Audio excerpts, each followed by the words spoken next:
Hello, everybody, and welcome to episode 11 of Busy Episode Playing 11. Something. Yes. Yes, I am your host for today, Joshua LaRosa, joined by the sick one. I don't know. What are we going to do? He The only sick plays one. everything, Sean Harron. How are you? Almost tarnished, it feels like, in some instances. But Oh, well, there's the Elden Ring reference for today. yeah, I thought I'd get it out of the way early so that way we don't have to talk about it again. Yeah. But no, I have been a little bit sick over the last couple of weeks. It's just things haven't quite worked out. We had PC faults the first week. So for those listening, we were gone before 2 we weeks. even talk about who we are and what we do. Yeah. We've been gone for 2 weeks. Sean's PC is literally held together by duct tape, I and couldn't even get the duct tape. It's just holding there by itself, really. and then you were sick. Why don't you talk about that? Because you know what sparked my interest, which has nothing to do with anything, but now I'm curious. Yeah. The origins of duct tape. Why do they call it duct tape? So I'm going to Google that while you tell everyone what we Okay, missed well, a week. it's duct with a T, right? By the way, not duck as in like a quack duck. No, I didn't. Okay, Never mind. You should- That you answers should- my question. cool. I was like, what is this? What are this tape? What were they doing to the ducks? What, you think there's duct tape and there's goose tape or something? Like, You know what? I'm not much of a handyman, tradesman. all right. So it could have been called duct tape, and I would have believed you. Okay, no, it's duct tape. Duct tape. Okay, that makes a lot more sense. Maybe they're using it for ducks. But we are somewhat of a video game podcast. You can find us on YouTube each and every week, unless sickness takes over or technical difficulties. You know, that sickness was the big killer. Like, obviously, my computer's on its last legs, and I'm currently going through getting parts to build a new PC. So the idea was initially to get like another hard drive because my C drive has like 3 megabytes on it or something like that. So for the techies out there, you'll know that yes, it is doable, but also I'm very lazy when it comes to getting that stuff organized because I don't know how to do it. And I'm going to get a friend to come around and do it? Probably not. And Googling it, unless you understand it, you won't be able to do it. So I've got a couple of parts. I've got a couple of more parts on the way. I'm hoping to have it in probably about a month, maybe 2 months' time or so. And it's going to be a nice, brand new computer. It's going to run everything nicely. I'll keep the one that I've got currently to help with streaming and that sort of stuff. So I'll have the 2 PCs set up. But no, then I got bloody sick. So I got the something that's been going around. And all I was told is that it was laryngitis. And then I suddenly started to get pink eye, or as it was officially called, conjunctivitis. Yeah. So, and I sent you which photo did I send you, Josh? You sent me both. You sent me the one you from before you went to the doctors. So that was the day before? Yeah, and to describe what he looked like, have you ever seen the Elephant Man? Do you know what the Elephant Man is? I know of, yeah. I'm going to send you the photo because I think this is exactly what you looked like. Sorry, audio listeners. Maybe we can put the photo over the edit, but let's just... Yeah, who knows? If I feel comfortable, I might post it on X. But anyway, I had the pink eye, and I felt like I had something in my eye the entire day. Like, whether it was an eyelash or maybe a cat hair or something, but it wouldn't go away. And it was there from the start of the day to the whole day, and I was like, okay, this is getting really annoying. So, as you usually do, you try and sleep it off. And I'm looking at the picture. That definitely not me. What the hell are you talking about? But I see your point, though. So then I was like, all right, I'll sleep it off. And then I woke up in the morning, and so when you wipe your eye, you don't expect to have something that has the consistency of snot come out of your eye. This is getting very detailed. And I had that, except it was dried. So it was a little bit like the night before, and I was like, okay, maybe something from my nose, whatever. No, that wasn't the case. Woke up in the morning, it was all sealed in.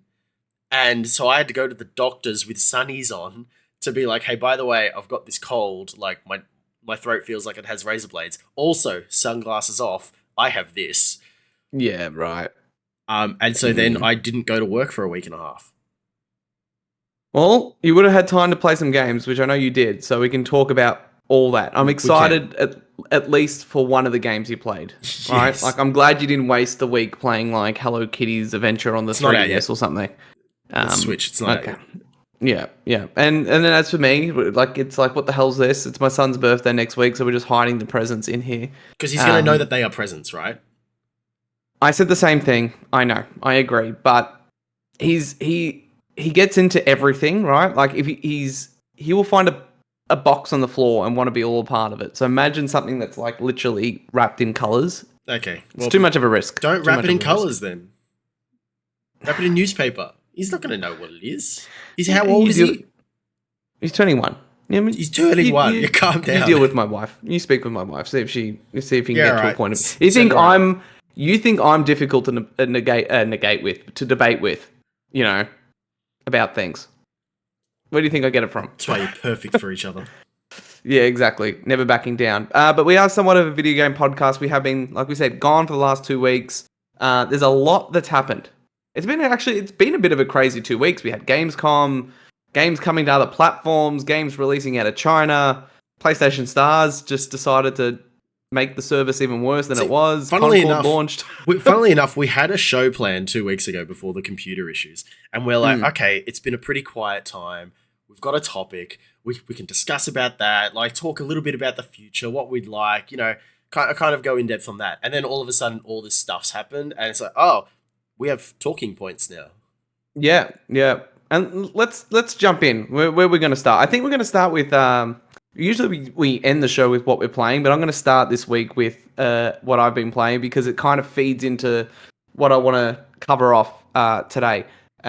So unless you've been living under a rock over the past week or so, a little game launched out of China, Black Myth Wukong, developed by Game Science for PC and PS5 at this point in time. It is coming to Xbox at a later date, but in a matter of days, I think after 2-3 days after launch, managed to sell upwards of 10 million copies, making it, I think, broke records for the highest concurrent player on Steam for a single player game. It was outpacing Elden Ring and Hogwarts Legacy in terms of sales. Over the same period of time. It seems to be taking the world by storm. I'm playing it. I'm up to chapter 3. I think there's 6 chapters in the game. And I've got to admit, this game took me by surprise. Like it's obviously from the get-go, the concept of an action game coming out of China, telling a story that's steeped in Chinese lore and history with Journey to the West is always going to be appealing. From day dot, the graphics looked unreal, no pun intended, on Unreal 5. The character designs look awesome, music, sound effects, like everything looked great. This was one of those games where it's like, when you see it the first time, you're like, this isn't real. This isn't coming out. This is not going to end up being a real game, or it's going to look completely different by the time I get my hands on it. Yeah. And I'm happy to say Black Myth Wukong is fantastic.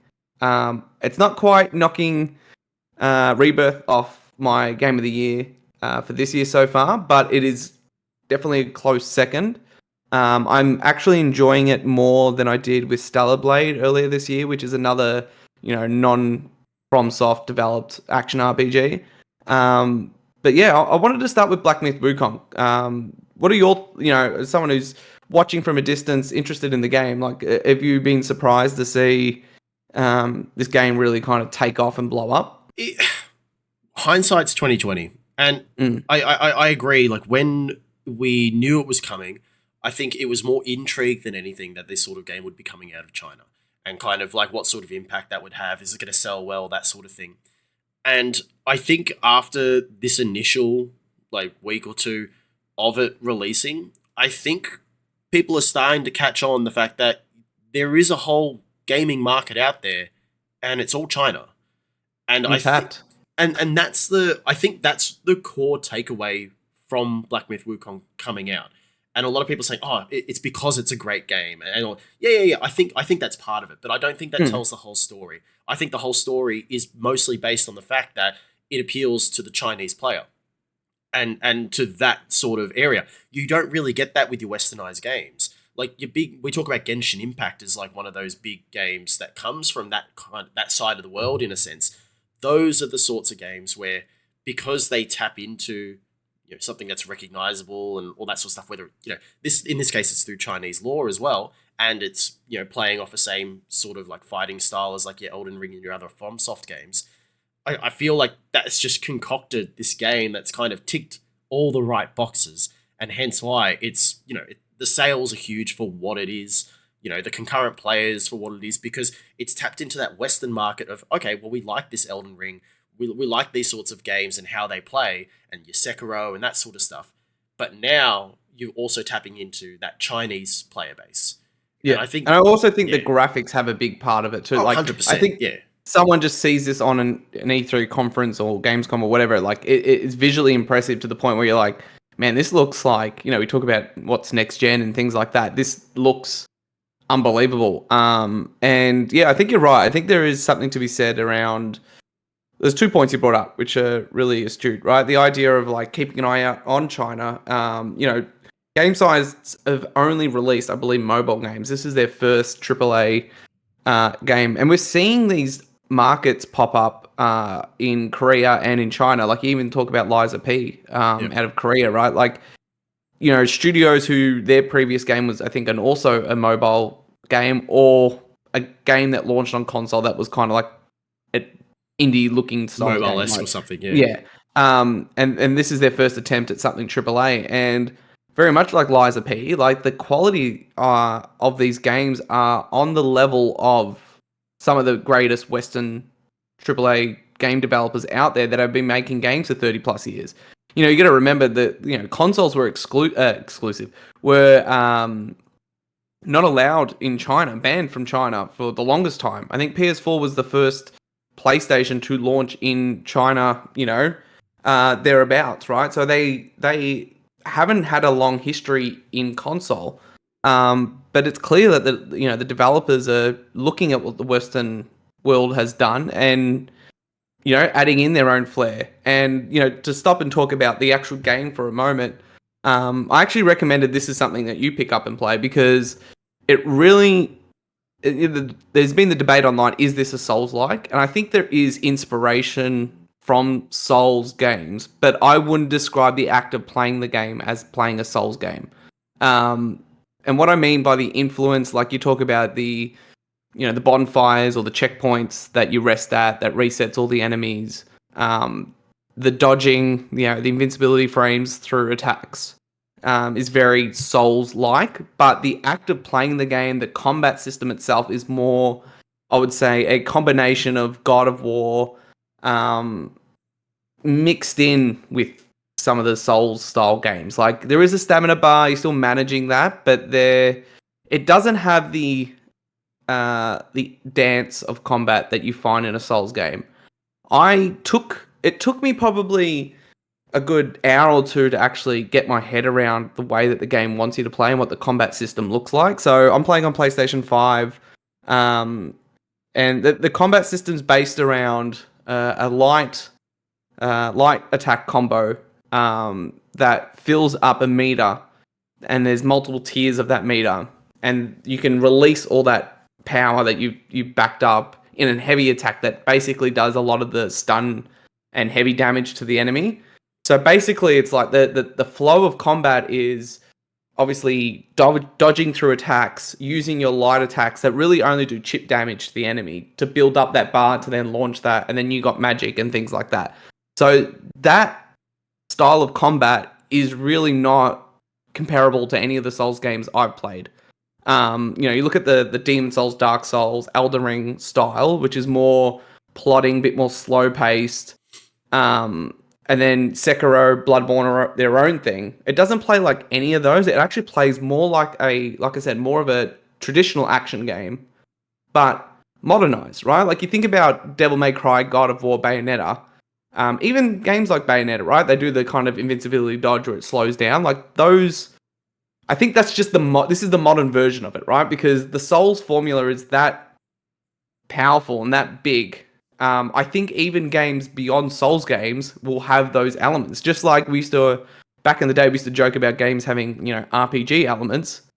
We don't really say that today because it's just steeped into the way games are made, and we kind of expect a skill tree or a leveling system or whatever. We don't stop and go, oh, hold on, this you don't watch a review for a game and they don't say that anymore. It's like, oh, this game has RPG elements. Like, it's kind of status quo. So I think why I say that, I think the Souls inspiration kind of does this game a disservice in the fact that the inspiration is like just status quo things. It's not the actual act of playing the game and what it feels like. Um, I genuinely like it. The game's got some rough patches. Like the game is very linear, but it does have open paths. The game desperately needs a mini map because it's easy to get lost, and there is invisible walls scattered across this game, and you kind of have to get used to, because it's in Unreal 5, everything looks like you can jump on it or traverse it, or it looks like there's a path somewhere and you can't necessarily do that. That was a bit annoying at the start because I felt like this is a bit restrictive, but I don't know. I've really clicked with the combat system. Like I just did the stage 2 boss today, and that was one I saw online people were having trouble with. And I did it on my first try, and I'm not like a master Souls player or an action, but I didn't find it difficult. So I would say also the difficulty of this game isn't a Souls game, right? It's just like as difficult as God of War is, like even 2018 or Ragnarok. Like there is difficulty there. There is only one difficulty setting, and I'm sure it's going to ramp up in chapters 3, 4, 5, and I think 6. But all in all, I think this is a massive success. And yeah, I'm kind of addicted to it. Like when I'm not playing it, I'm thinking about it. The boss battles are fantastic. It is a bit of a boss rush with linear sections in between it. But it's just fun to play, man. Like I'm just so pumped to get back to it. It's wild. Well, I might be picking it up. We'll see. Yeah, like Have I sold you on it? nah, there's so many games. There's so many games. It's probably going to be one of those I'll get to eventually. Yeah, yeah. Well, speaking of games we're playing, we might as well stick to that. What have you been playing since the time you've been off? Well, during the time I've been off, so I've gone back Since the time we've been off, I guess. since the time. Yeah, we've been off. So I went and I played Final Fantasy VII Remake, and I finished it in, I think it was 20 something hours, Pretty something quick, like that. It took like 30 or 40 for me. And then I also did Intermission as well. Yep, new so I beat DLC, that. yep. I didn't go to hard mode or anything like that. I just like I did a lot of like the side stuff. Like I did all the side quests and that sort of thing. So now I think like trophy wise, it's just hard mode and like all the extra dresses and that sort of stuff. Context. Yep. What's your history with Final Fantasy VII for those who don't know? I've played the Final Fantasy VII original up to, and I know I'm getting into story beats here, but it's when I'm up to saving Yuffie. Yeah, okay. After she's left the party. Yep. So Wutai and all that. Yep. So yeah, so that's where I'm up to, and I do need to grind like now, like that and that part of the game. I need to grind to be able to then to finish that fight. So that's where I'm at there, and that kind of like whatever. I'll stop. So did you also watch that lore, the summary video that I had sent you? Yeah. I saw it 40 minutes or so. Like I've seen so much stuff to do with Final Fantasy VII. I kind of know what's going on anyway. And we are going to spoil Remake in this section. So if you haven't played Remake, we're not going to spoil the events after Remake or anything. Yeah, anything. Now, well, it's been out since 2020. Anything that's happened after the events of Remake, we won't be talking about. But we will be spoiling Remake. We won't be talking about. I haven't touched Rebirth, and I haven't done Crisis Core. I do actually have the disc. It's installed. It's ready to go. But I was going to break it up a little bit and play a bit of Forspoken. Remember that game? Anyway, so with Final Fantasy VII as well, the other things that I've done is I saw Advent Children when that came out. Yeah. So all over that. And I think, in terms of Final Fantasy VII, like that's probably it in terms of like actually lore and the characters and that sort of thing. So then, obviously I've played through Remake. I think I did it in about I think it was 3 days or something like that. I'm like, what game should I play? I'm sick. I can't really go anywhere. What do I play? And you're like, oh, I'll play Final Fantasy VII Remake. It's like, actually, yeah, all right, I should do that. And then 3 days ago, oh yeah, I beat it. Wait, what? Wild. What are your thoughts? Because you said does it live up to? It's a pretty game. I'd say it's a pretty game. I do think the transition from cutscene to gameplay, I think, is really smooth. And I think that's something that a lot of games need to take a leaf out of the book. Like, for example, like playing Forspoken at the moment. The amount of cutscenes, the amount of little notices coming up about, oh yeah, new information been sent to your archive and stuff. It's like, I don't care. Like, let me actually play the game. I didn't get that feeling with Remake. I think because when it got to the main story beats and it finished those parts, and then like maybe it opened up where there's like side quests or something like that. It's like, okay, well, now I can break it up with doing like a little bit extra or something like that. Or is there anything that I've missed? Yeah. Yeah, or like work on, okay, what's my material looking like? Is there anything I need to upgrade or or work on or something like that to get the AP up? I didn't feel like I needed to grind at all during the game, which I think was my favorite part about it. I didn't feel like I got to a fight and I thought, I can't do this. Like even doing the materia, the summon fights.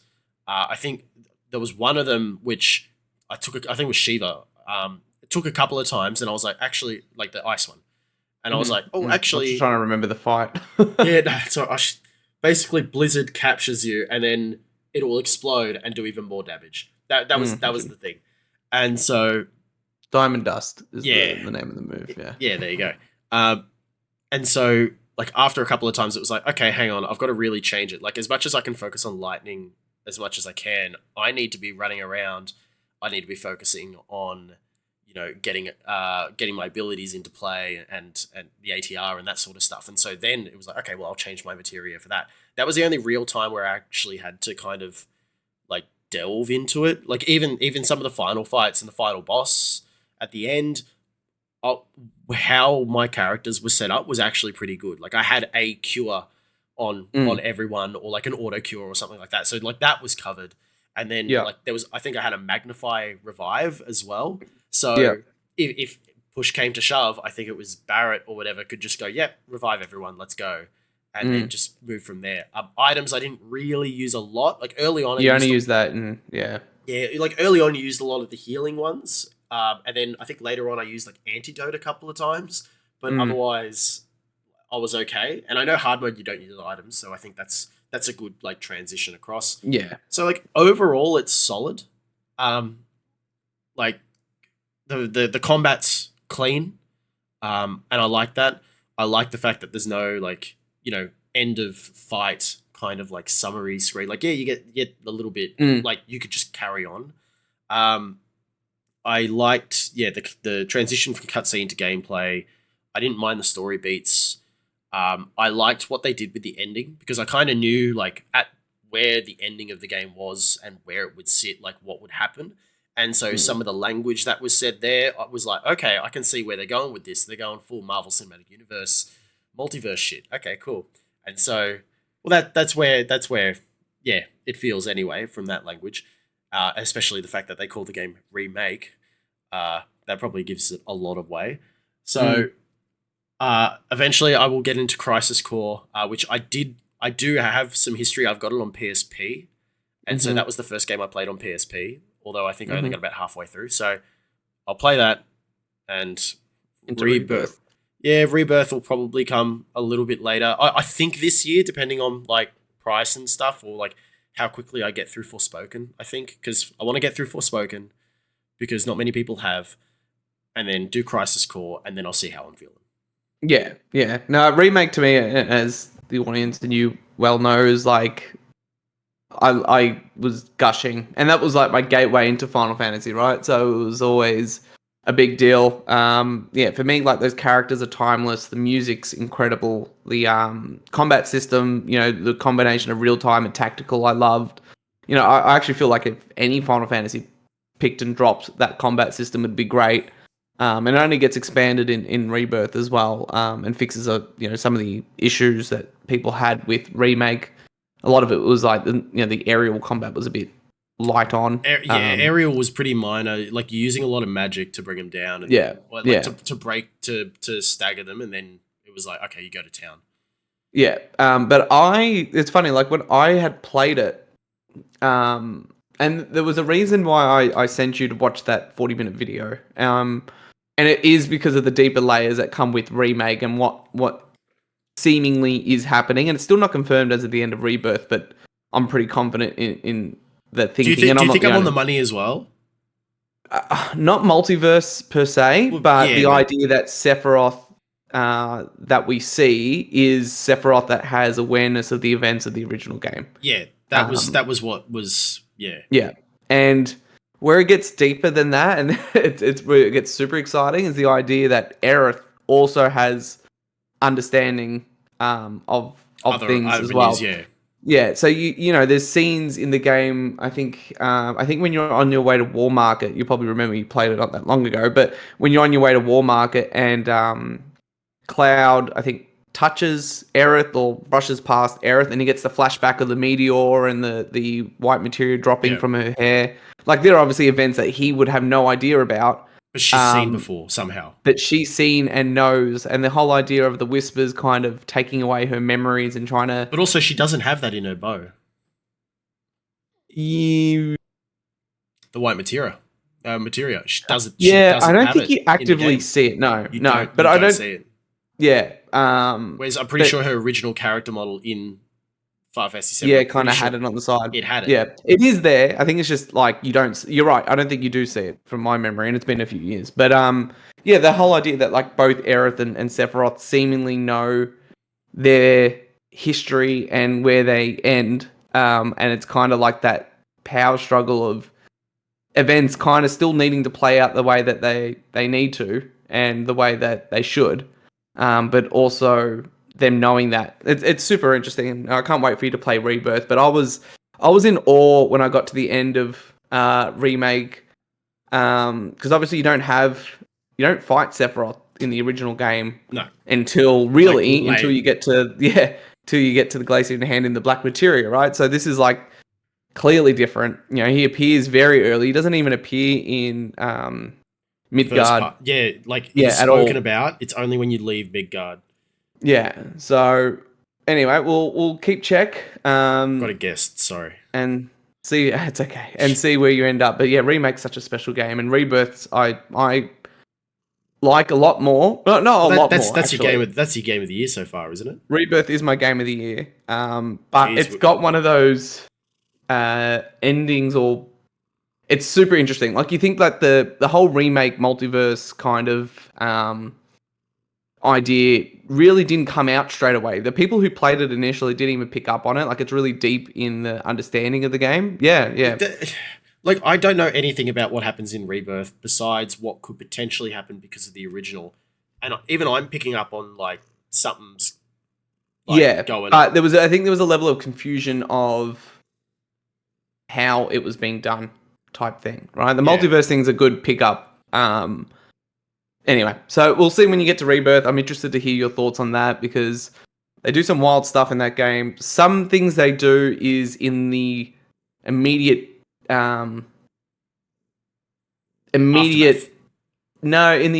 like you don't see the full picture at the end of finishing Rebirth, to the fact that you might actually like it slightly less, on the basis that the payoff for that will happen in the third game. Like it's really fascinating stuff and a huge risk with a whole bunch of different things. But yeah, well, there's like when you look at games that have trilogies, and like even games like Gears of War, for example, there was no like little nuggets in number 1 and number 2 really that had payoff at number 3. It was like number 3 was finish the fight sort of thing. Like even Halo to an extent didn't really have those sorts of nuggets, but because they knew Final Fantasy VII would be 3 parts and the next part's going to come out in 2034 or whatever it is, like they knew that there would be a payoff between and links between the 3, rather than, we're going to put this game out. If people like it, okay, we'll do the sequel. And Yeah, exactly. whatever. It's kind of along the lines of like even Star Wars, like the original 3 movies, right? The second ends at the lowest point. Same thing with Lord of the Rings, right? Yeah. The third's kind of that triumphant return. But we'll keep track of your thoughts of Final Fantasy as you make your way through. Let's touch on Jeff Keighley and the Gamescom conference out in Germany. He was back at it again, August 2024. And yeah, we had Gamescom. No presents at all, really, from PlayStation or Nintendo. It was a lot of third party, and of course Xbox. But what did you want to talk about? Where do we want to begin? Why is my dad calling me? Because he knows we're not live yet. He knows that this is a recording.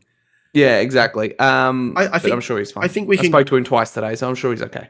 I think we can go through kind of what was announced, like maybe some of the major ones, because as much as we could talk about, PlayStation and Nintendo not having an appearance, I still think it made the most sense for Microsoft to have an appearance and have Xbox to be present, because they are currently in hot water at the moment over a number of different things.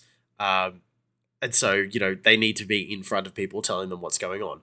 PlayStation, they got plenty of time. They got things to come. They'll have a showcase in the next month or two. TGS as well. Nintendo. Switch 2, baby. I don't need to say anything. Switch 2. But Nintendo will just sell. They'll do a new Animal Crossing. They'll do 70 million units, whatever.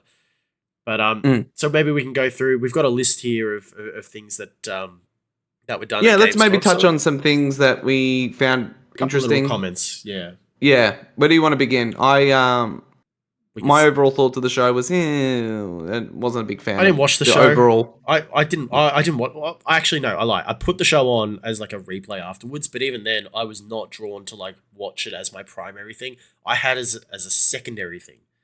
Like I was busy doing. I'm pretty sure I was busy doing anything else, and then that was like in the background.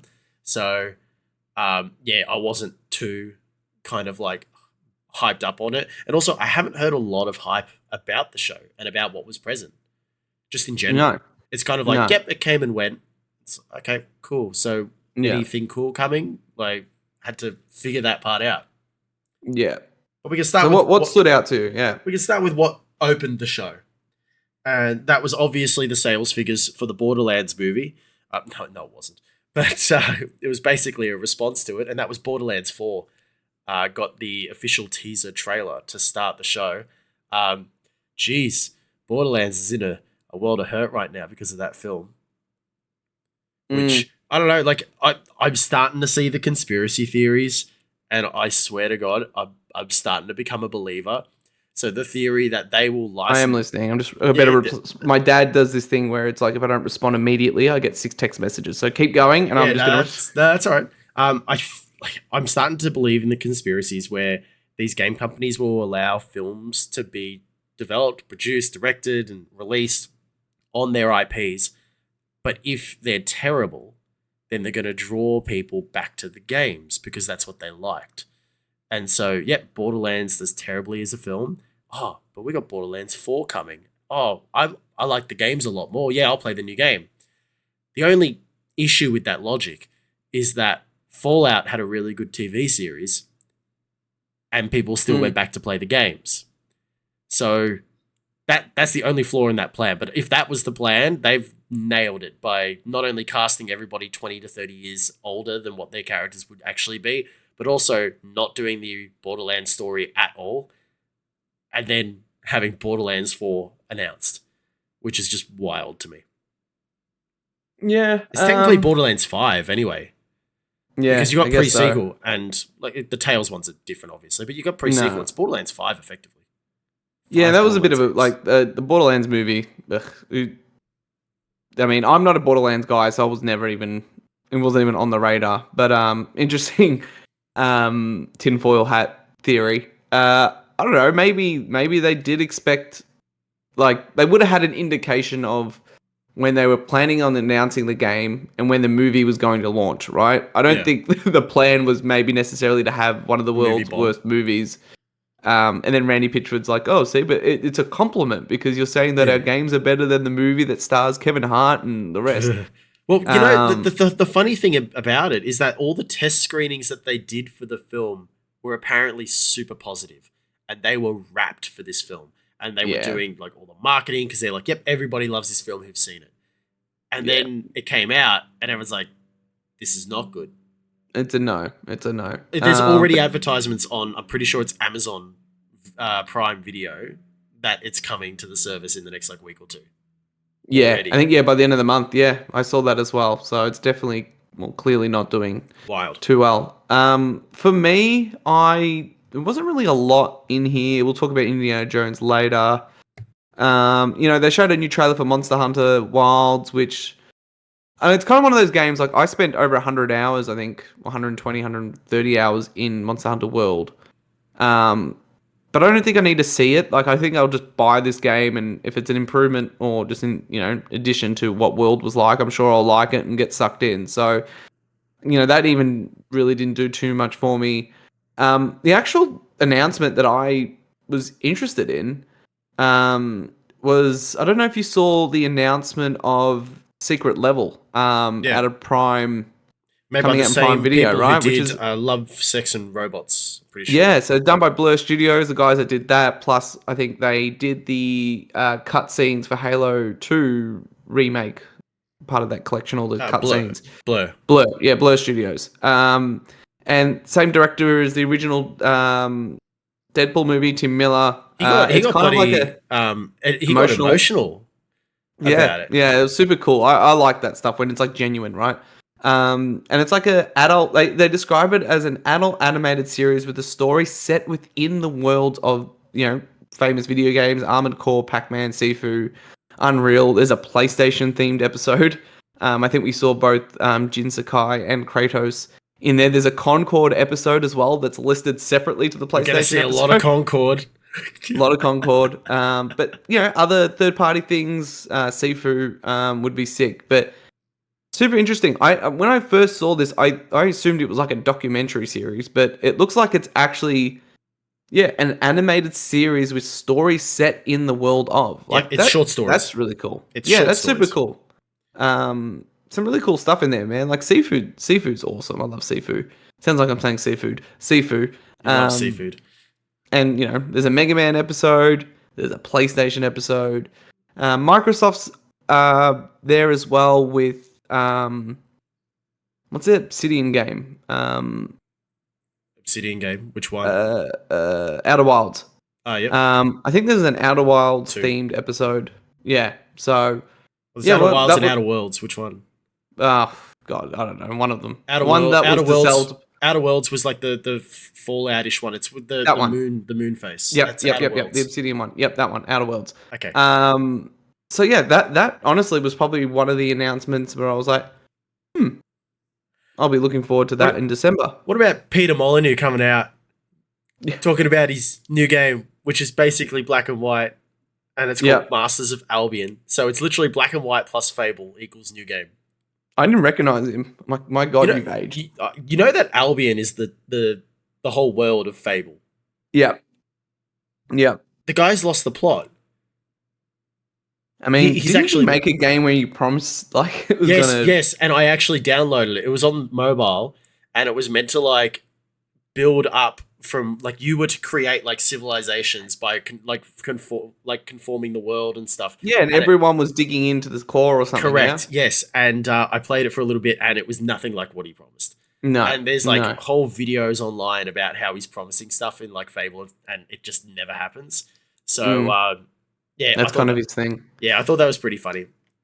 Anything else stand out to you? There's two other things that stood out to me. One was Little Creatures 2, or Little Nightmares 2. Little Nightmares 3, sorry. No.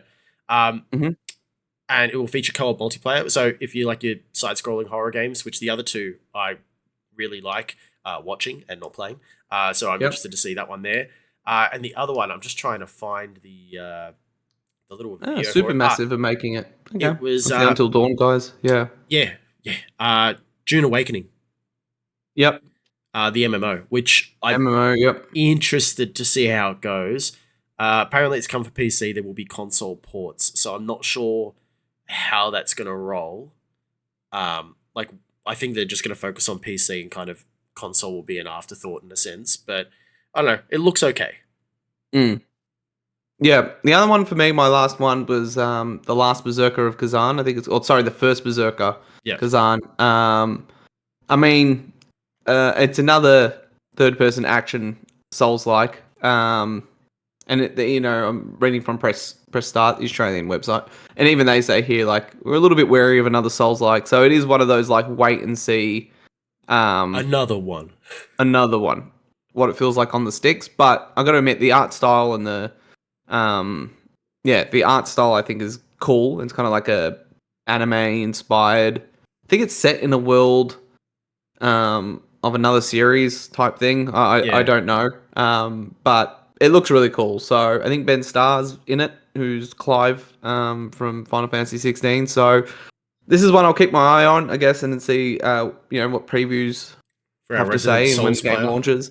There is a lot going on in the Souls. Too much. I actually think this kind of ties it back in with Black Myth Wukong, and perhaps we are getting to a point where this is just the natural evolution of action games, and by calling it a Souls-like each and every time, we're actually doing detriments to the games that are coming. I mean, this one does look more traditional, like slower paced, heavy stamina, all those things. But apparently, it's got like a interesting system where the enemies have, you actually can see their stamina bar as well, and you usually don't see that in Souls games. They usually do have a stagger thing or whatever, but it's kind of invisible. You never know until they actually do get staggered. Where this one's kind of like you're managing your own stamina whilst also managing theirs. Like you might let your enemy attack you because they're close to running out of stamina, and then I can go in. So, I mean, we'll see what happens to it, but it does seem like every second game.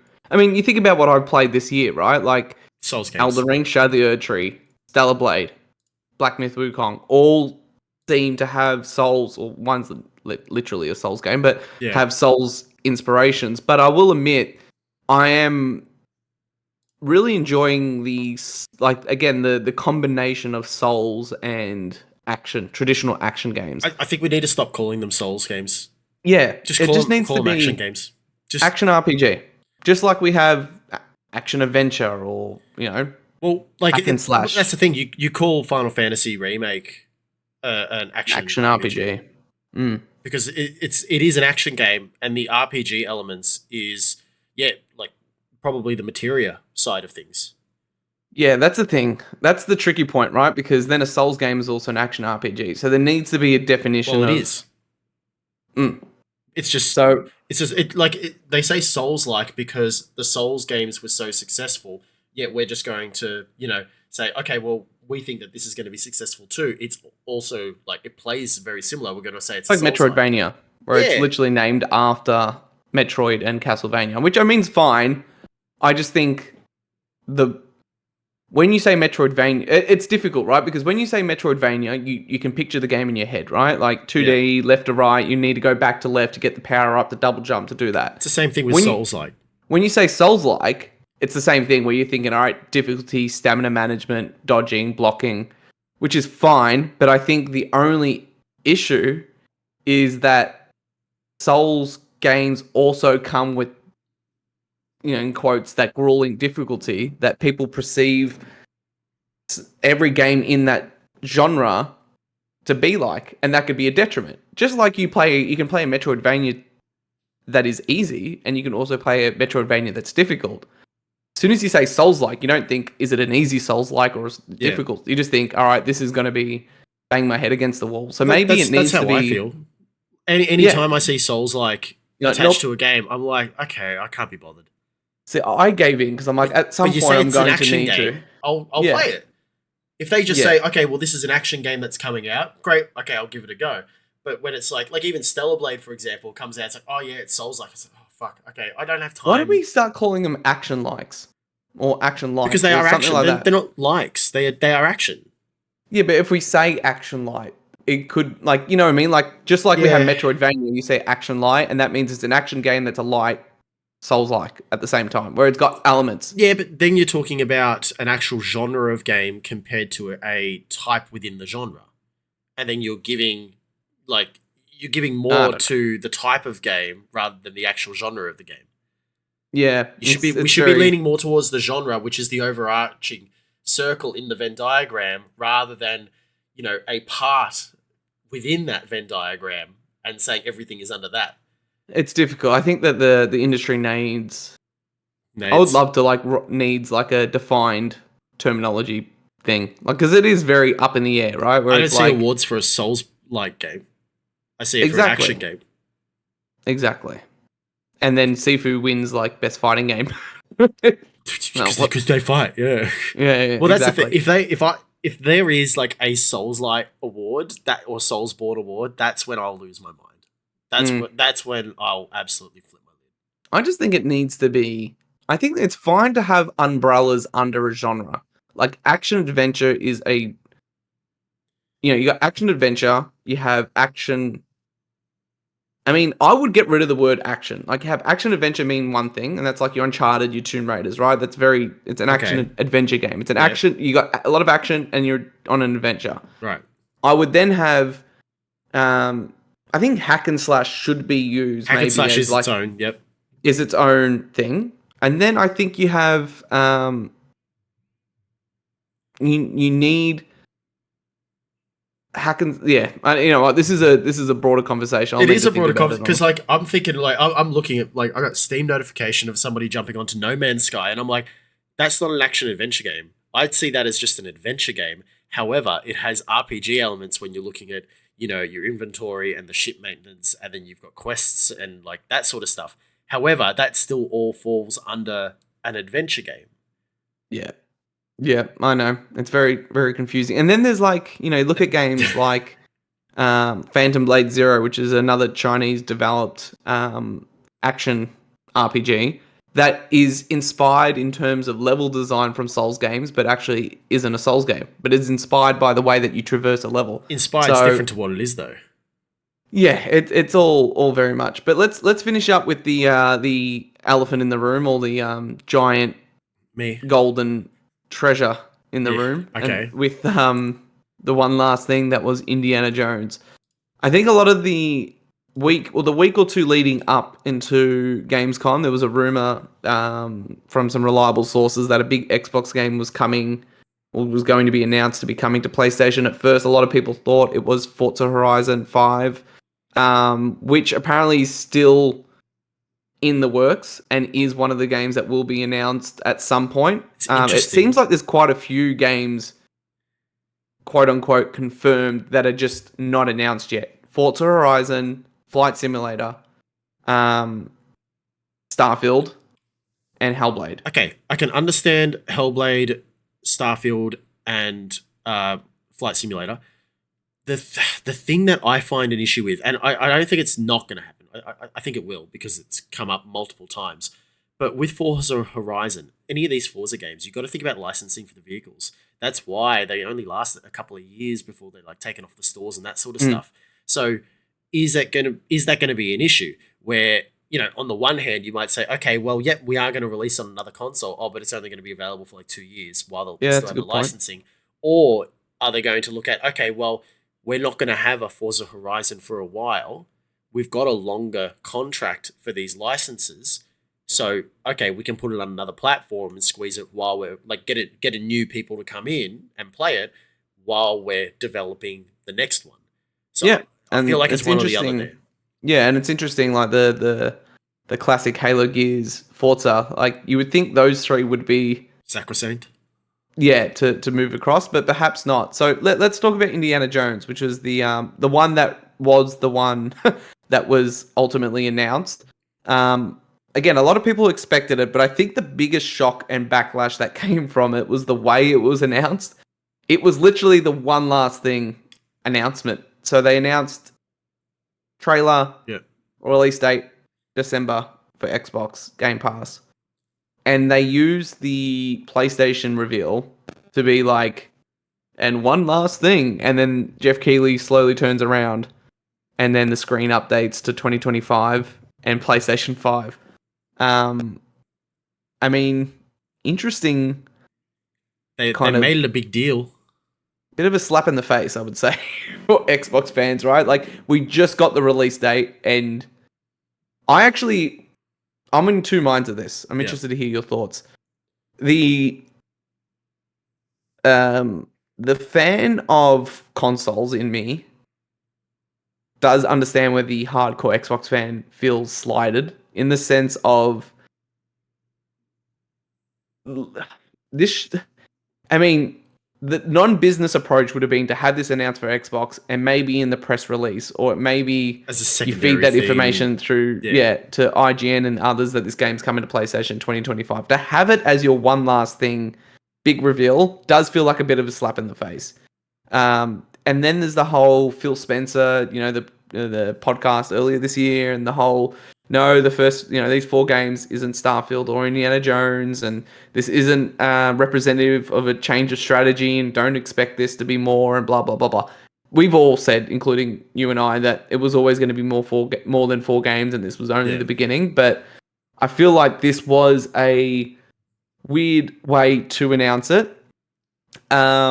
And I do think the whole one last thing way of announcing it was a bit weird.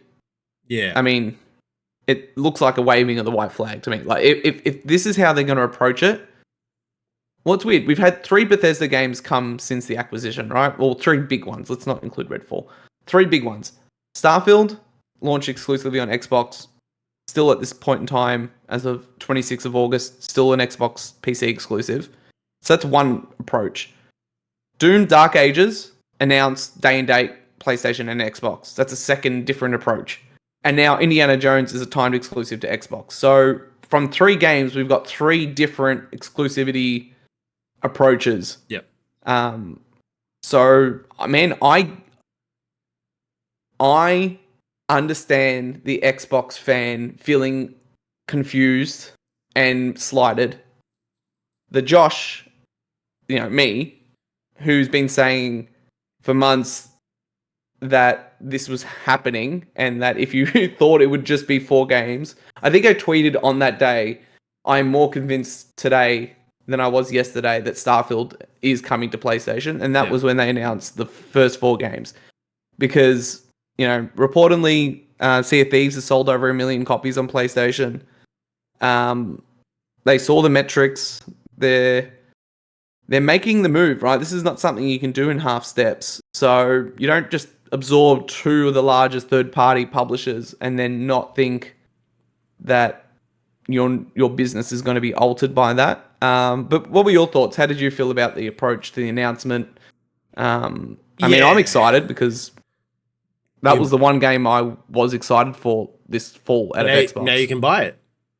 Now I'm going to wait and play it on PS5. In fact, I'll probably play it on PS5 Pro, and it will run better than it will on current hardware. And that isn't a slight, but it's true. Look, just because I'm wearing an Xbox jumper today doesn't mean that I'm a Xbox shill.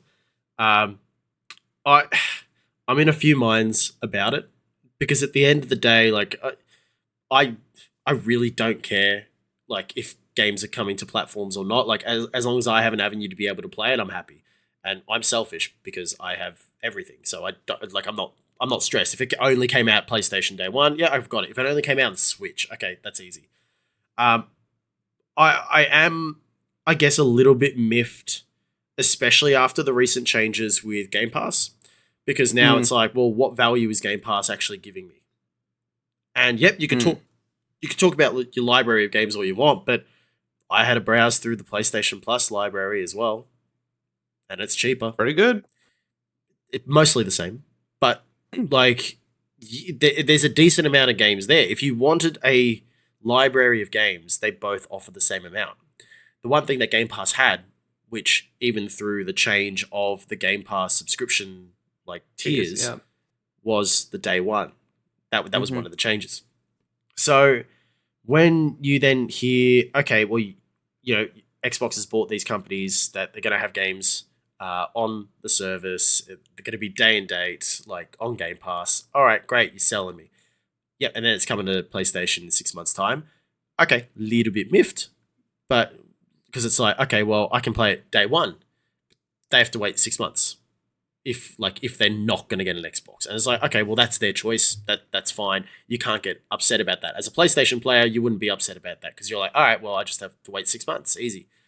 When you start seeing stuff like the Doom, where it's going to be on both, on the one hand, it's like, well, okay, well, the other Dooms came out and everything, and that makes a hell of a lot of sense. You want to keep your audience, but on the other hand, it's like, okay, so Game Pass isn't giving me anything extra besides the fact that I don't have to actually go out and buy that game. Like it'll be on the service. So, like, I guess what I'm saying is, at the end of the day, it's all about your perspective as an individual player. For me, I don't really care.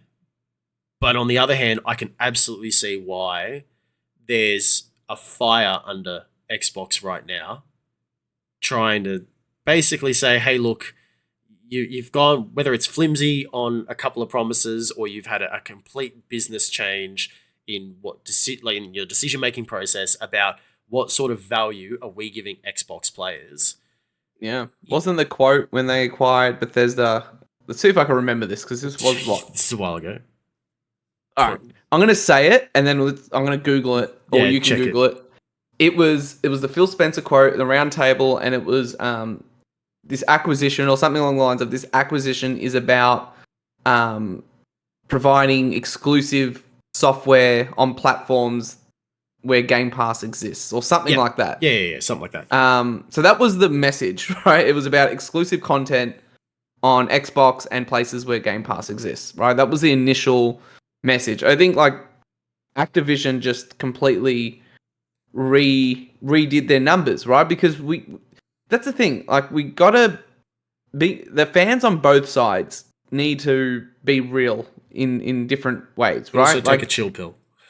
And also take a bit of a chill pill, right? Like, it's just boxes.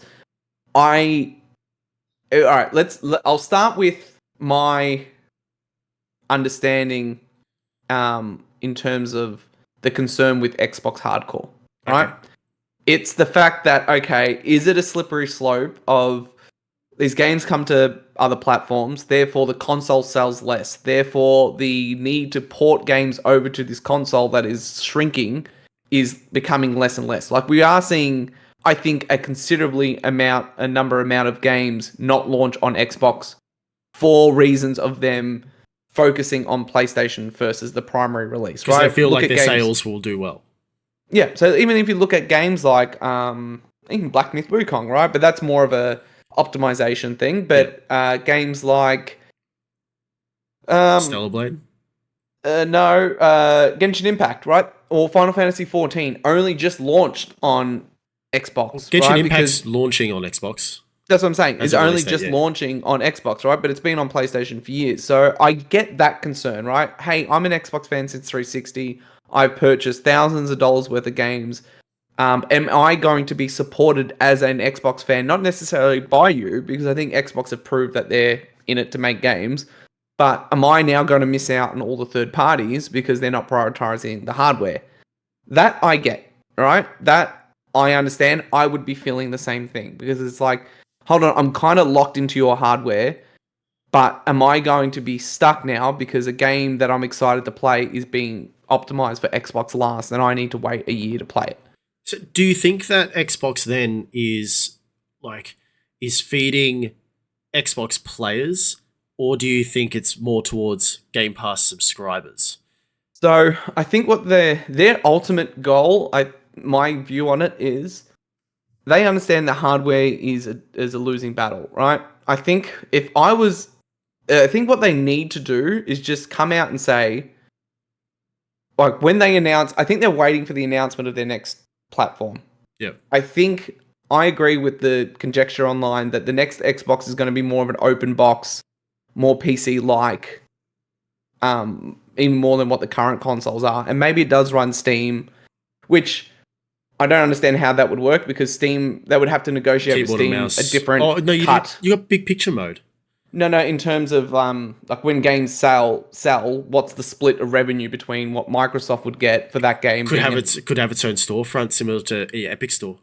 Yeah, that's what I'm saying. So I think they'll be pushing for a more of an open ecosystem, where the hardware, I think they'll recognize the hardware might drop to 20 million, right? But just market it as like, this is the Game Pass box, whether it's a handheld or a console. But if you choose to play your games elsewhere, we're releasing everywhere else.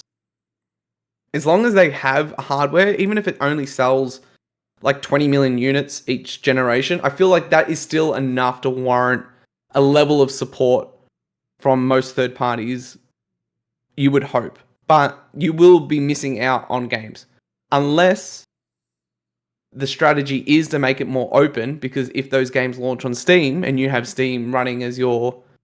Well, you get all those games guaranteed. The biggest hurdle is just negotiating with Steam or Epic or whoever to be able to run the storefront on your platform. That would be, I imagine, their approach. Or it's like, all right, we're just going to have an Xbox be the box. It'll be running a version of Windows. We've negotiated with Steam that your Steam library will come across. You'll have access to the store. We've negotiated a cut between the sales of when a game sells on the Xbox box, what percentage goes to Steam and what percentage we get. Because don't forget, it costs Microsoft to run a store. It costs them to host games on a network and have support people and people selling it. If they just find that they can make the most money by relinquishing all that and just selling their games everywhere, regardless of if they lose out on 40% of the cut or whatever it is, if more of it goes to Steam than the traditional 70-30, but it guarantees them that every game that comes to Steam is also available on Xbox, which then solves for the games not releasing on Xbox issue. Yeah, look, I get your pitch. I get it. Putting on the Xbox hat as the Xbox player, why are you now suddenly pitching me another opportunity for hope? Yeah, I know. Give me something solid. It's like my dad and I had this conversation about the bloody Essendon Bombers today. About what's going on. Like, you could be all talk. Give me something to work with. Give me something that's actually tangible. At the moment, when you've got exclusives lined up for a service and a platform, and then those are also going to other platforms. Well, okay, why am I tied to Xbox? I could cancel my Game Pass subscription and every game would be available on PlayStation Plus, say. I'm getting the PlayStation games as well. Okay, well, maybe I have to buy them. I was doing that already. Okay, so nothing changes there. And then I have to, if I want to, buy that one Xbox game that comes out on the platform once every 3 months. But even then, if I wait another 6 months, it's coming to PlayStation. And that's the thing. It is a tricky, I think my solution solves part of it, but not all the issues. Like and then it is like, hey, now you're selling me on a completely different Xbox than what Xbox has been. Give me a console with games. Yeah. But then again, the Xbox hasn't been selling, even with ABK and ZeniMax, right? So that's the first level of what I think could be a approach. The second thing of the games coming to other platforms and the denial I've seen online about this not being a widespread approach. Their financials were in the red if you take out ABK. Not only am I saying that their financials weren't as great as PlayStation or whoever, they were losing money if it wasn't for ABK. And the reason why ABK brought them so much is because their games are available everywhere and they sell and blah, blah, blah, blah, blah. Yep. You can't... If Microsoft see that and go, okay, so your approach is in the red, the approach of the entity you just purchased who sell their things everywhere is in the black. Is ridiculously in the black. There is no way in hell we're letting you morph that into what you guys are doing and making it exclusive and putting it into Game Pass, as the primary method. We're not doing that. In fact, you need to bring your things everywhere else in line with Activision because we want those numbers from you. Microsoft run it where every division within Microsoft is its own business and needs to be profitable and sustainable. They can't just have the gaming division be in the red, but we make it up for with Microsoft Office. It's not how it works. And now because ZeniMax and ABK combined formed the biggest acquisition in Microsoft's history, Microsoft, you've got the eyes of Microsoft on you now, and you need to cough up. So I just say all that to say, I understand some of the concern if you had the fear of your library going away, but we cannot be in the denial that everything is coming at some point, perhaps sooner than we think. Because I was fully expecting Indiana Jones to come to PlayStation, but in my mind, in my timeline, it was the game launched, and then in 6 months' time, they announced that it's then coming to PlayStation in 2 months' time. Not as the one more thing at the end of a Gamescom. Not as the one more thing. And the same thing with PlayStation bringing their games to PC. That will happen. But the other thing I've seen online, which I'm like, man, I wish I was on one of these podcasts to debate with these people. I've seen some of like the hardcorest Xbox people be like, oh, but everyone's in the same position, and PlayStation's going to bring all their games to PC, and they might even bring their games to PlayStation. I'm like, well, I don't know what rock you're living under. In fact, PlayStation had the most profitable quarter in the history in over the last few quarters, and operating income's up, spending's gone down slightly. They're going to bring, I think, multiplayer games to PC because, of course, and perhaps one day single player will come to PC day and date. But we're not anywhere near that yet for any of their single player stuff. People need to remember Sony is dependent on PlayStation being profitable and being a powerhouse because that's their money maker. Yeah, so it's they not TVs. need it's not TVs, it's not computers, it's PlayStation. So they need PlayStation hardware to be everywhere. So it will be a slower, delicate approach to PC launching. But I mean, there was rumors that Helldivers was going to come to Xbox. No. I'm like, why? For Sony to make another $1 million or $2 million, 2 million copies sold or whatever, who cares? But also, Xbox players over the last few years have been trained not to buy new games. They've been trained to just be part of the subscription service. I mean, yes. So I agree. They're not going to buy these games if they come over because they're going to be like, all right, well, is it on Game Pass? Because that's what I've subscribed to. Because that's what I've been told I should subscribe to be able to get access to everything. Yeah, I agree. So, I mean, we'll continue to monitor it. We'll continue to see it. Some of us have seen it and been saying this for 4 years. I've got the tickets, people. I've got the tickets. Yeah, I'm sure you can't wait to cash them in. I'm just saying. But so we'll just continue to see where this all lands. But I mean, I'll wait for Indy. I was actually going to day one on Game Pass. Yeah, that was the thing. It's like, and that kind of goes back to the point. So what's Microsoft prefer? I subscribe for a month and play it and they get $15 out of me, or I buy it for $100, 30 of it goes to Sony and they get $70. They still got more money out of me. So why do they care if I bought it on PlayStation? I'm not staying on Game Pass. I don't think they do. They don't. And I think it's clear, and this is something that I'm like, again, people need to understand. Game Pass Ultimate's up to $23 a month now. Yeah. People don't play games the way that we watch movies and listen to music. We don't want to have 100 games staring us in the face and we got to pick one we want to play. Normal people. Most people play the hardest of the hardcore, right? Play on statistics 1 to 2 games a month. I was going to say 5 games a year. Right? So if you're one of those people, even me, I probably play 2 to 3 games a month, like from start to end, depending on the size and scale. If there's smaller games, I'll finish a few more, but on average, 2 to 3 AAA games a month, sometimes even 2. Why do I need... I know it's cheaper to have a subscription, but I'll just pick and choose what I want to play when I want to play it. And then on those quiet months, I might go, before Black Myth came out and after I finished Shadow of the Erdtree, obviously we got the announcement of the new Darksiders games coming out, and I went back to Darksiders 2, but I had that in my library. Or, here's the funny thing with subscription, when you go back and want to play a game from 10 years ago, alright, sure, it's in the subscription. I paid $5 to get... I have Darksiders 2 Definitive Edition on PS4 disc. I was that lazy, and I'm like, it's $4.99 at the moment. I just purchased it again. Yeah. And so I'm using it as my like portal game because I'm like, you don't have to put the disc in and things like that. But that's the thing. Games get so cheap over time too. It's like, even if you want a back catalog, as long as they're available, to purchase, which if they're available to purchase, they're usually available in the subscription because of the same licensing that would restrict it otherwise. I'll just go back and play it. Like $4. I'm looking at my because I have everything tracked online. I've beaten 18 games this year so far. Yeah. 18 and we're at the end of 8 months. So that's Can you tell out of those 18 games? Yep.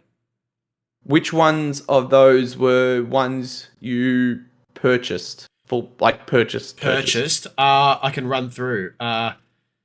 X-Men Legends on the GameCube.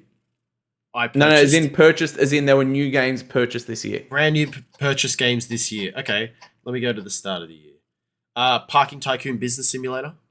Mm-hmm. That I purchased that are brand new. No, there's a couple of Game Pass games on there. No, I didn't buy that this year. Didn't buy that this year. Didn't buy that this year. Oh no, I didn't buy that because that was all right. So that gets the point. How many of those were Game Pass games? It's about 4 or 5. Yeah. But the one game I bought was on Steam for $20. Yeah. At the start of the year. Yeah, that's the thing. If you're an astute player. Sorry. I lied. 2 games. The other one was Adam's Venture Origins. Yeah. Which was $5. I mean, like Xbox we've always said, it's a great service if you don't really want to play. Like in your mind, you would buy and trade in games you'd complete anyway, so you're not necessarily attached to the fact of keeping them. So why do you care if you buy or? Yeah, well, rent? like we've had that chat before about it. Like previously, yeah, I want to keep them, but now I'm at a stage where, especially when it comes to space and how many games there are, it's not feasible. I would rather spend the $10 and get the Dead Island 1 and 2 pack digitally on the console than I would to go out and buy the disc version for $12. Yeah, exactly. So it just different courses for different horses, right? So anyway, we'll continue to see this to change and evolve. See what happens. We'll see what happens. I got one game that I want to mention, by the way. That came out in the last couple of weeks. What is it? Have you heard of that Concord game? Maybe. Is that the one with Star-Lord and... Yeah, it's like Guardians of the Galaxy but PlayStation, and they worked 8 years on it, and it had a Steam peak of like 500 to 600 players. Yeah. Got to be probably PlayStation's biggest flop since... It's the Borderlands film. Oh, what's the last PlayStation game you can remember that flopped? Concord flopped. Oh, you don't really remember a lot of the flops unless like they Drive were Club. memorable. I mean, the studio closed. Drive Club. Remember the PS4? Yeah, Drive. It was broken. I had. Well, no, but yeah. They did a VR version of it. That was good, but that was later down the track, I remember, right? So fun fact, so when Drive Club was about to come out, I actually met with the devs because they were down in Australia for I think it was like the EB Expo or like PAX or something like that. Evolution. And so I met them and they're talking about how they're excited for it because they're all like racing fanatics and they're all in England and all that sort of stuff. Yeah, they're all ex-Criterion and they loved it and they're like, yep, it's a great idea, coming to PlayStation, and then it just did not pick up. It just didn't work. The thing was, it didn't work. And then when they fixed the servers, nobody was playing it anymore. At that point, it was too far gone, and then the studio closed. So I think that would probably be the last. Maybe The Order, but even then, that's not a flop. But again, that was in terms of sales, but I mean, The Order is probably another good one, but we're talking PS4 launch, right? That's what I'm saying. So it's been like 10 years since they've launched something that's been. Can't say knack. They got a sequel. It has sold enough. That's the funny thing. Launch games typically sell very well, as much as the install base is small. Because the attach rate high. It's the only games that you can buy on a brand new platform. So, but Concord. What did you want to talk about besides the fact that no one wants to talk about it? Well, I feel sad and sorry for the people who made it. I'm sure they put their heart and souls into it, and that's really unfortunate. But I don't know if we're going to be talking about this game after next April. No, I don't know. It just feels like it's such a tone-deaf release, especially when it was announced so late. If they announced it 6 months beforehand and was like, okay, we're going to build up this characters or whatever, because it is a character You know team-based what they should shooter. have done? What? This should have been shadow dropped. Because you wouldn't have given anyone enough time to think about it. Yeah. Think about it. Just be like, and here's Concord, and it's out today. And maybe, because from all accounts, the reception of people who played the game do like Apparently it, right? Like a lot of the... I would have done that. Maybe all it needed to be free to... played it. I mean, that's what I'm saying. But if it was free to play and like a shadow drop. Yeah, I mean, hindsight's 2020. Instead, but it's a full price online shooter announced. Well, it's $40 Australian. It's a $40 Australian full price. Yeah. It's a full price game. Yeah, it's about, like, it started development in 2016. They said eight years ago. It would have made sense 8 years ago. So I'm gonna look at the Steam database and have a look and see how many live players are happening right now. I think Golem had a higher... Yes. Golem had a higher amount of players when it first launched. So here we go. It is currently $59.95 Australian. It's a $60 game, full price. It currently has, right now, as a time of recording, which is Monday evening on the 26th of August, 131 players in game on Steam. Yeah. Keep in mind, it's 5 aside. Yeah. That's not good. I think it's it debuted at number 13 48. games and one person sitting in the server saying, "Why can't I play?" Yeah. I think it debuted at like 48 on the PlayStation, like in terms of their online purchases. So it's doing better on PlayStation, but like, I mean, okay, so oh my gosh, if you buy a Swiss francs, it's equivalent of 69 Australian dollars. Yeah, it is a bit of a tone deaf. I hope Firewalk get another chance to make another game, but because I don't think Sony would close a studio they just purchased. It's probably not the right optical look. And I do think there is talent there, but it's clear that Concord is just 10 years too late. But you can get a digital deluxe edition for $95. Yeah. I think what they should have made... If Sony keeps them around, I think their next game should be a single player, like Resistance, Killzone, like keep it first person because it's clear that the Bungie talent's good, right? Just make we haven't had a PlayStation AAA, like, God of War level quality first person shooter out of Sony since Killzone Shadowfall, right? Which was a PS4 launch game. I would get them to do that next. You know what? I would actually double down. I would just straight up make Concord free. Concord 2. No, just straight up make Concord free. Start there. Start there. Make it free. I don't know. It's a bit hard because it's like we've just sold. I mean, you sold 500 copies. Great. Okay. Yeah, I know. You give them the next like 10 characters for free. It doesn't matter. Like they got it. They're early adopters. Okay, give them thanks for 500 worth. So you're spending the equivalent of $500 to make these 500 players happy. Yeah. Make it free. I mean, they got to do something because put it on Xbox Game Pass. They got to do something. Maybe it needs to launch it to PlayStation Plus. Maybe that's coming. Yeah. Well, if it should have done that, to be honest. Like if it shadow dropped into PlayStation Plus, and you could buy it for $60, you'd probably cop that a bit more because if you're subscribed, you can give it a go. I think like by the time Christmas comes around, make it free, and if you can, put it on Xbox. Just put it on Game Pass. I don't think they'll put it on Xbox. They won't. But like, no. but how else are you going to spread out the 131 players right now? Like the games. Hopefully, there's cross. The game's not going to be here in October. No, I think it is. I think just too little, too late for Concord. I hope they get another crack at it. Like I said, all accounts. Making another game. There's a secret level episode about it, isn't there? It's going to have more viewers on that episode than there would be players playing the game. Yeah, it's just one of those things, right? Like there's so many games being made and released, and the multiplayer genre of games, shooter, hero shooter, whatever, is so heavily skewed towards like 3 or 4 key games that getting in is just ridiculously hard. I think, Sony learnt it the hard way, right? They went in all in games as a service, and then it was like, You know what? But also, I think that No. that's another thing that's probably gone fallen the wrong way for Concord is the fact that it is a hero shooter. You need to make us actually care about these characters. We don't know who these characters are. Why would we No. invest in them? No. If it was No. like you're like your Destiny or something, or like even the First Descendant, like that was free. It is a hero game. There are heroes and you meet them, and then you can get their avatars and you can play as them with their abilities. But that was different. That was built into the gameplay loop.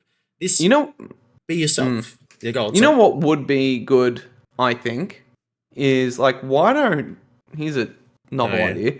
Why doesn't a studio make a first person like make games like they used to? Like because that is appealing, right? Like even your 12-hour Helldivers first person shooter or something. No, but like even Helldivers like kind of feels like a PS3 style game, right? Like in terms of even Stellar Blade, even Black Myth Wukong in the sense of like just bring it back to basics. Like when's the last time someone's not to make a Halo killer, but made a Halo style game where it's like really good single player narrative driven experience coupled with a multiplayer suite.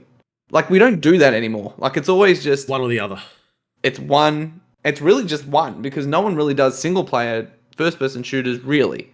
Call of Duty obviously each year, but like we're not getting Resistance, Killzone. Like we still have Halo, but I'm saying even like kind of Bungie toes the line, I guess, between Doom.